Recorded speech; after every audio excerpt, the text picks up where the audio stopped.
नमस्कार दोस्तों, मैं हूं कृष्णदेव बन नक्सल। दोस्तों, बच्चों के साथ जिस तरह से बर्ताव किया जाता है नॉर्मल, और मैं भारत की बात कर रहा हूं, अगर उसी तरह से बड़ों के साथ अगर बर्ताव किया जाता ना, तो हम कहते ये ह्यूमन राइट्स के वायलेशंस हैं। लेकिन इसलिए क्योंकि ये बच्चे हैं, बच्चों का कोई आवाज नहीं है, बच्चे कुछ कह नहीं सकते हैं, इसलिए बहुत कुछ नॉर्मलाइज किया जाता है, समझा जाता है। हाँ यार, ये तो नॉर्मल है, बच्चे के लिए तो ये नॉर्मल ही है, ऐसे ही बचपन होता है और ऐसे ही दुनिया चलती है। आज दोस्तों मैं बात करने जा रहा हूं सिस्टमैटिक क्रूएल्टी के बारे में, यानी कि क्रूरता जो एकदम सिस्टम से किया जा रहा है और नॉर्मल समझ के किया जा रहा है बच्चों के साथ। आप और मैं भी शायद ये कर चुके हैं, मैंने तो किया ही है, डेफिनेटली किया है, और शायद आप अभी भी कर रहे हो। तो थोड़ा सा सोच लेने की जरूरत है कि हम क्या कर रहे हैं। दोस्तों, कुछ लोग, जैसे ही मैं इन बातों को कहता हूं, तो कुछ लोगों का ये थॉट प्रोसेस होता है कि यार, आप प्रॉब्लम कह रहे हो तो सॉल्यूशन भी बता दो ना। दोस्तों, प्रॉब्लम को समझोगे, एकदम माइक्रो लेवल पे समझोगे, तब जाके सॉल्यूशन निकल कर आएगा। लेकिन मैं कोई ऐसे प्रिस्क्रिप्शन तो नहीं दे सकता, कह रहे ये लो प्रॉब्लम और उसका सामने ये लो सॉल्यूशन। ऐसे नहीं होता है दोस्त। तो अब मैं जो कहने जा रहा हूं सुनिए। ऐसा है, एक कविता है जिसके बोल हैं in English, it's not loves going hurts my days but that it went in little ways. मतलब प्यार, हमारे बीच का जो प्यार और मोहब्बत था, वो चला गया, वो खत्म हो गया, वो लुप्त हो गया। इसे मुझे उतना दर्द नहीं हो रहा है। मुझे दर्द इस बात का है, मुझे गम इस बात का है कि छोटी छोटी बातों पर हमारा प्यार खत्म हो गया, छोटे छोटे टुकड़े होके हमारा प्यार निकल गया। तो बचपन में हम जिस तरह से बच्चों के साथ बर्ताव करते हैं, कोई बहुत बड़ा क्रूएल्टी हम उनके ऊपर नहीं कर देते हैं, बहुत बड़ी ये नहीं करते हैं, अत्याचार नहीं करते हैं, लेकिन छोटे छोटे अत्याचार हर रोज का कुछ ना कुछ रहता है। अब जैसे कि मैं आपको अब एग्जाम्पल्स देने जा रहा हूं। मैं कई बार सुनता हूं मेरे बाथरूम से कि बच्चे के रोने की आवाज आ रही है जब उन्हें नहलाया जाता है। अब अगर बहुत ठंड हो, जैसे कि कहीं नॉर्थ इंडिया में हो, तो मैं समझ सकता हूं कि बहुत ठंडा पानी में बच्चा नहा रहा है, लेकिन ये मुंबई है। अगर बच्चा गए साल भी रो रहा था, ये साल भी रो रहा है, अगले साल भी रो रहा है, तो कुछ अनयूजुअल है कि बच्चा इतना क्यों रोता है। और ये बच्चा, एक बच्चा है तो वो भी एक बात है, बच्चे रोते हैं, और एक दूसरी फैमिली के बच्चे वो भी रोते हैं नहलाने के समय।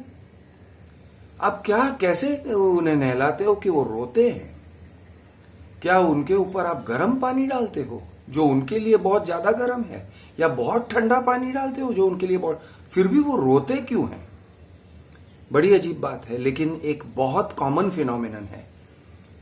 मैंने देखा है, मैंने एक्सपीरियंस किया है कि बच्चे रोते हुए, हर रोज नहाने का प्रोग्राम, हर रोज रोना, ये क्या है? तो डेफिनेटली आप कुछ गलत कर रहे हो। बच्चों की आंखों में साबु जा रहा है, आप संभालते नहीं हो, आप पता नहीं जानबूझ के कर रहे हो, या आधा अधूरा थोड़ा सा एक इंटेंशन है कि बच्चा रोए तो अच्छा है। कुछ अजीब है। तो ये एक मैंने आपको एग्जाम्पल दिया। बच्चे गिर जाते हैं, दौड़ते दौड़ते छोटे बच्चे गिर जाते हैं। माएं उन्हें उठाकर आश्वासन नहीं देती हैं। वैसे सही काम तो ये होगा, ठीक है, बच्चा दौड़ रहा था, गिरा, उठेगा, अपने आप को संभालेगा और फिर से दौड़ेगा। ये नॉर्मल है। ठीक है, घाव लगा, घाव के ऊपर मलहम डाल दो, लेकिन बहुत ज्यादा कंसर्न दिखाने की जरूरत नहीं है। बच्चा है, बच्चों का काम है गिरना, चाहे वो दौड़ रहे हो, चाहे वो साइकिल चला रहे हो, चाहे वो खेल रहे हो, भाग दौड़ कर रहे हो, उनका काम है गिरना, उनको लग जाएगा, ये सब नॉर्मल है और ये सब बचपन में होना चाहिए, उसी को बचपन कहते हैं।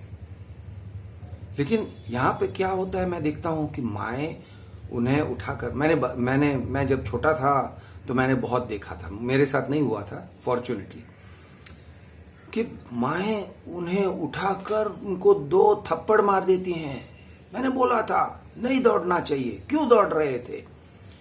2-4 थप्पड़, यानी जितना गिरने से नहीं लगा उतना आप थप्पड़ मार देते हो और हिला देते हो और सबके सामने झाड़ देते हो।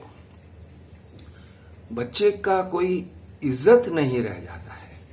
तो ये एक पैटर्न है। दूसरा पैटर्न है कि बहुत बिग डील कर देना, अरे बाप रे ये क्या हो गया, ओ तुझे खून निकल रहा है, हाँ ये इसको घर ले जाओ, कोई जल्दी से इसको मलहम लगा। ये क्या है?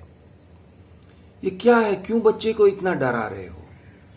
मत डराओ यार, क्यों इतना, यानी थोड़ा सा खून निकलना, थोड़ा सा घाव होना, स्क्रैप होना, ये सब नॉर्मल है बचपन में। लेकिन बहुत बिग डील कर देते हैं, और खास करके ये माओ का क्वालिटी है। पिताजी उतना नहीं करते हैं, वो थोड़े ज्यादा कूल रहते हैं। यार कूल रहो, चिल करो, बच्चा गिर गया, ठीक है, हाँ बेटा क्या हुआ, हाँ गिर गया, अच्छा खून निकल रहा है, ओके ठीक है, चल चल मलहम लगा देते हैं, ठीक है, चल नहीं दुख रहा है, चल जा खेल, ओके। ये होना होता है, लेकिन होता कुछ और है। और अगर दूसरे बच्चे से लग गया बाय एक्सीडेंट, तो पूरी दुनिया को सर पे उठा लेते हैं। तू कैसा खेलता है, तेरा बच्चा कैसा खेलता है। माओ के बीच में झगड़ा, ये राजेश को तू संभाल, गए हफ्ते में एक और बच्चे को लग गया था, गए साल एक और बच्चे को लग गया था, तेरा बेटा बहुत रफ खेलता है। क्या है यार, क्या कर रहे हो तुम लोग? बच्चे हैं, बच्चों को अपने अफेयर संभाल लेने दो। ऐसे कोई यानी वो मर्डर नहीं कर देगा तुम्हारे बच्चे का। क्यों इतना सब ये इंटरफियर कर रहे हो? बच्चों को बच्चे रहने दो। नहीं, माओ को अपना सिस्टम, एक वैल्यू सिस्टम उनके ऊपर थोप देना है। अब ये वैल्यू सिस्टम क्या थोपा जा रहा है बच्चों के ऊपर, उसको मैं नाम देता हूं, और ये नाम देने से कुछ लोग नाराज हो जाएंगे। Conservative mindset. कंजर्वेटिव मतलब क्या? हम बूढ़े बुजुर्ग और हम बड़े छोटे से ज्यादा जानते हैं।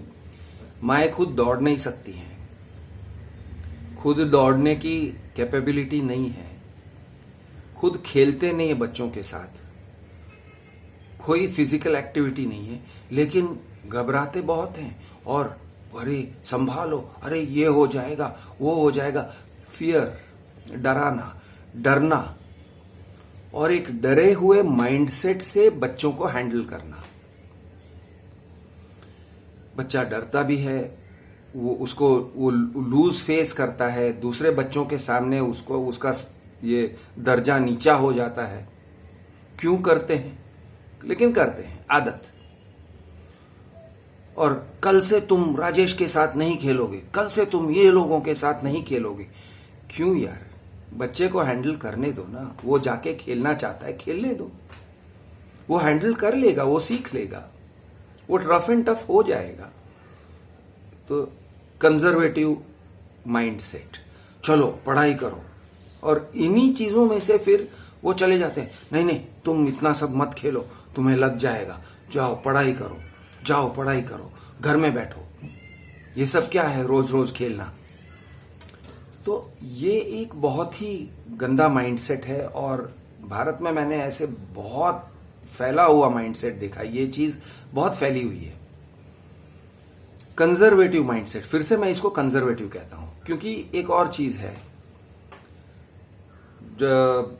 पिताजी कहेंगे बेटा देख तू पूजा पाठ कर, तो ऐसे कर, सुबह को ये सेरेमनीज कर, ये टाइप के सब बातें सिखाते हैं।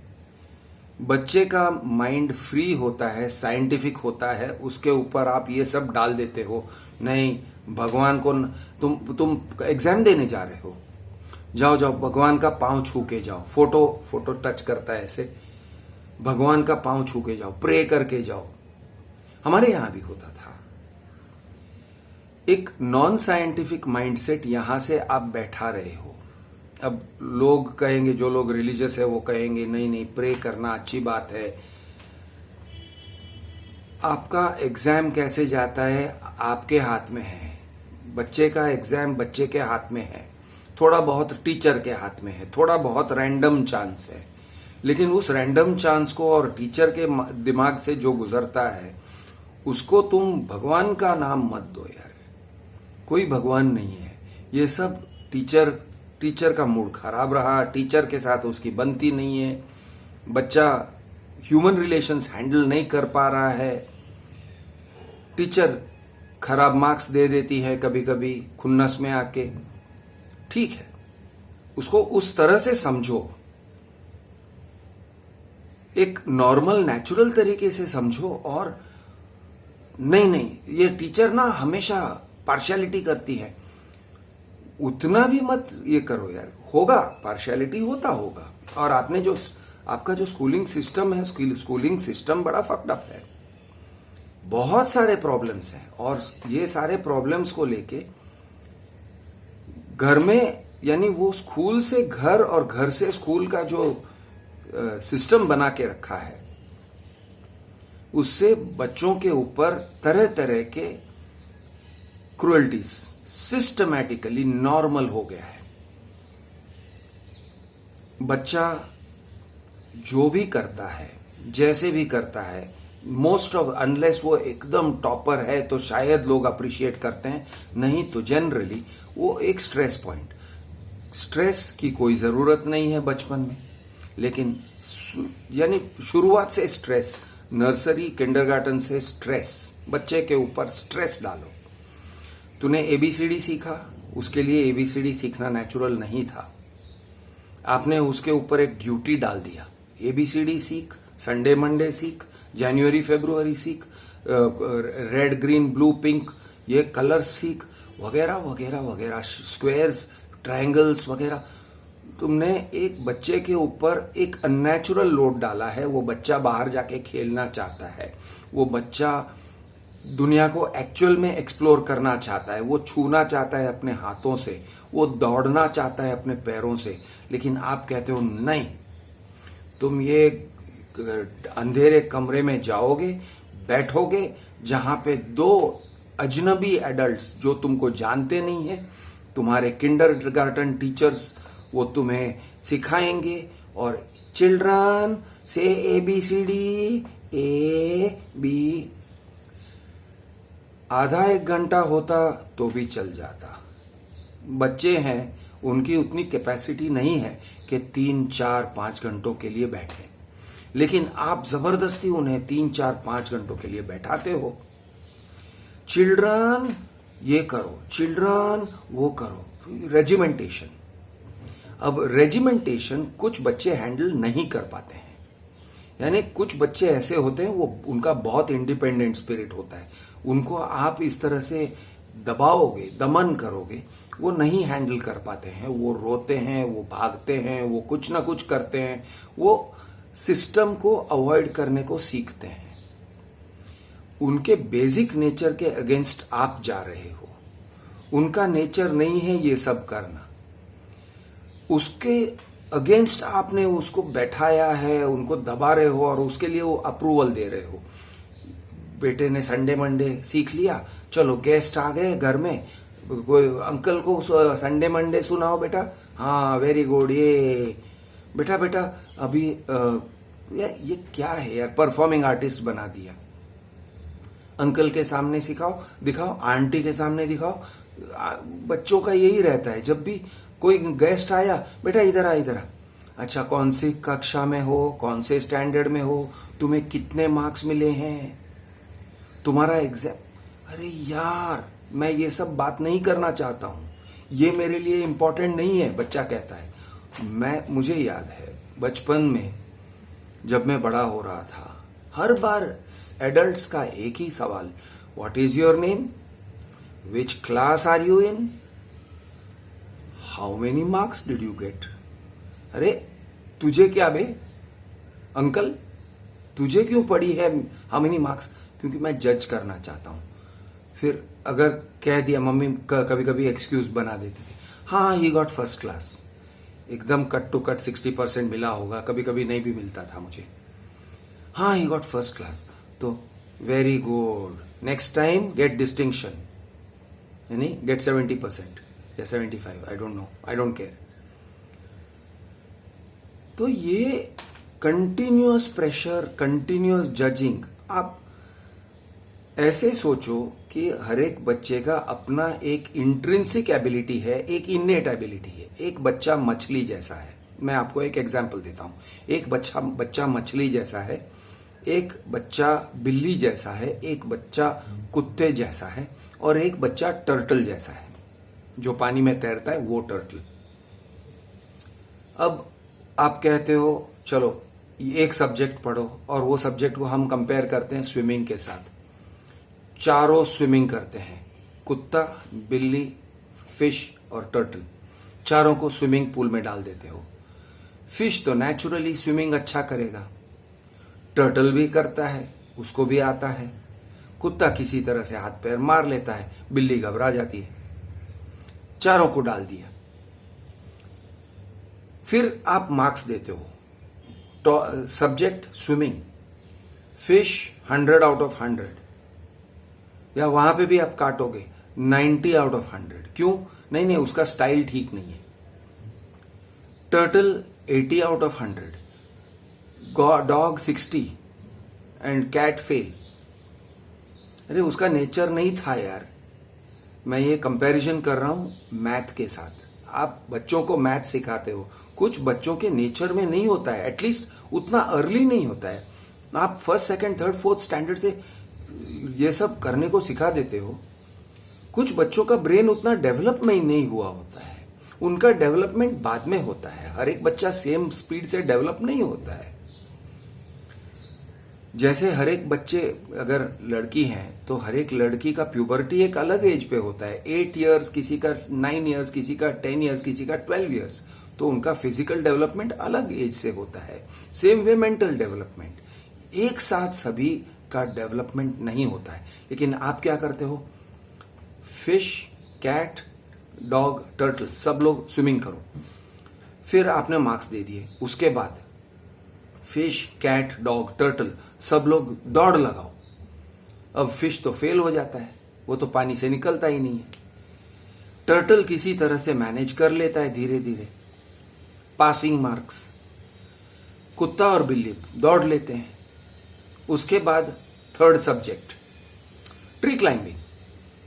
ट्री क्लाइंबिंग में बिल्ली चढ़ जाता है, कुत्ता कोशिश करता है लेकिन चढ़ नहीं पाता है, स्क्रैच करता है खड़े रह के पेड़ के ऊपर, और टर्टल एंड फिश फेल हो जाते हैं। अब आप कहते हो देखो ये ब्राइट, वो डल, आप फिर एवरेज करते हो, ये क्या है? और इसके ऊपर आप फिर ये बच्चों को स्कूल में जज कर दिया, मार्क्स दे दिए। वो भी किसने दिए? हर साल कोई अजनबी, कोई नया टीचर, जिसका फंडा अलग है, जिसका बोलने का फंडा अलग है, सोचने का फंडा अलग है, बच्चों के साथ बर्ताव करने का फंडा अलग है। हर एक बिहेवियर अलग है। बच्चे उसको किसी को समझ नहीं पाते हैं, किसी के साथ अच्छे से सेट हो जाते हैं, और ये एडल्ट्स उनको जज करते हैं। किसी को 90 मार्क्स, किसी को 80 मार्क्स, किसी को फेल, किसी को पास मार्क्स। अब ये बच्चे लोग कंटिन्यूअसली, ये कंटिन्यूअस प्रोसेस है, साल भर का प्रोसेस है। आप छोटे छोटे टेस्ट देते हो, यूनिट टेस्ट वगैरह, फिर आप एग्जाम्स लेते हो, फिर आप टर्मिनल एग्जाम्स लेते हो, और बच्चा कंटिन्यूअसली अंडर प्रेशर, और ये सब मार्क्स लेके वो घर आता है। स्कूल में आपने जज कर दिया, आपने उसके ऊपर जजमेंट पास कर दिया, ये बच्चा डल है, ये बच्चा ब्राइट है, ये बच्चा एवरेज है, ये बच्चा स्टूपिड है, ये बच्चा मैथ में फेल होता है, ये बच्चा हिंदी में फेल होता है। फिर आप इन सभी बच्चों को घर भेजते हो। अब घर में सब रिलेटिव्स, दादा दादी जिनको इंग्लिश नहीं आता होगा लेकिन बच्चे को डांटेंगे कि तूने इंग्लिश में खराब क्यों किया। अरे दद्दू, आपको तो इंग्लिश आता ही नहीं है यार, आपने कभी अटेम्प्ट किया नहीं है जिंदगी में, और अगर करते तो आप तो डेफिनेटली फेल होते, बचपन में भी फेल होते। आप डांट रहे हो बच्चे को, तुम ऐसे क्यों करते हो, तुम पढ़ते नहीं हो। माँ बाप का तो काम ही है डांटना, वो तो डांटते ही डांटते हैं, जज करते हैं। ये कंटिन्यूअसली आपको जज किया जा रहा है और ये कंटिन्यूअस फिर स्ट्रेस रहता है। बेटा उठ के पढ़ो, बेटा खेलने क्यों जा रहे हो, मत जाओ खेलने। किसी बच्चे को फुटबॉल में रुचि है, किसी बच्चे को पेंटिंग में रुचि है, किसी बच्चे को म्यूजिक में रुचि है, किसी बच्चे का टैलेंट कहीं और है। यानी वो सोशल एनिमल है, वो खेलता है, वो तरह तरह के खेल में ही इंटरैक्ट करता है, वो उसका नेचुरल टेंडेंसी है। उसके नेचुरल टेंडेंसी को बाजू में रख के आप चाहते हो कि वो सब्जेक्ट्स में एक्सेल करे। कुछ बच्चों को ये स्कूल जाना, दूसरे बच्चों के साथ बैठना, 40-50 बच्चों के साथ एक ही क्लासरूम में बैठना, नए नए अजनबी टीचर से इंटरैक्ट करना, उनके टेम्परामेंट को सूट नहीं होता है। लेकिन हम कहते हैं नहीं, यही सिस्टम है, ऐसा ही चलेगा, यही हमारा सिस्टम है। उनके ऊपर आप स्ट्रेस डालते हो, उनको क्रॉनिकली टेंशन में रखते हो, साल भर टेंशन में रखते हो। और जब से उसने होश संभाला 3 साल 4 साल से, जब तक वो जवान होके 21 साल से ग्रेजुएट नहीं हो जाता है, तब तक उसे सेम सिस्टम में, उसी चक्की पीसिंग एंड पीसिंग एंड पीसिंग एंड पीसिंग, और आप घर में जज कर रहे हो, उसके ऊपर स्ट्रेस डाल रहे हो। और उसको, जो बच्चा इधर फेल हो जाता है, कहीं कुछ सब्जेक्ट्स में फेल होता है, उसको डफर लेबल लग ही गया, उसकी तो इज्जत मिट्टी में मिल ही गई, और जिंदगी भर उसी बर्डन को वो कैरी करता है। मैं फेलियर हूं, मैं फेलियर हूं, मैं फेलियर हूं। वो भी कन्विंस हो जाता है मैं फेलियर हूं या मैं मीडियोकर हूं। आपने उसे कन्विंस कर डाला है, आपने उस चीज पे उसको यानी उसको जज किया है जो उसका फील्ड था ही नहीं, और उसके ऊपर एक कॉम्प्लेक्स, इंफीरियोरिटी कॉम्प्लेक्स डाल दिया। ऐसे होता है हमारा एजुकेशन। मैं हूं आपका दोस्त कृष्ण देवबंद नक्सल। जय महाराष्ट्र, जय हिंद।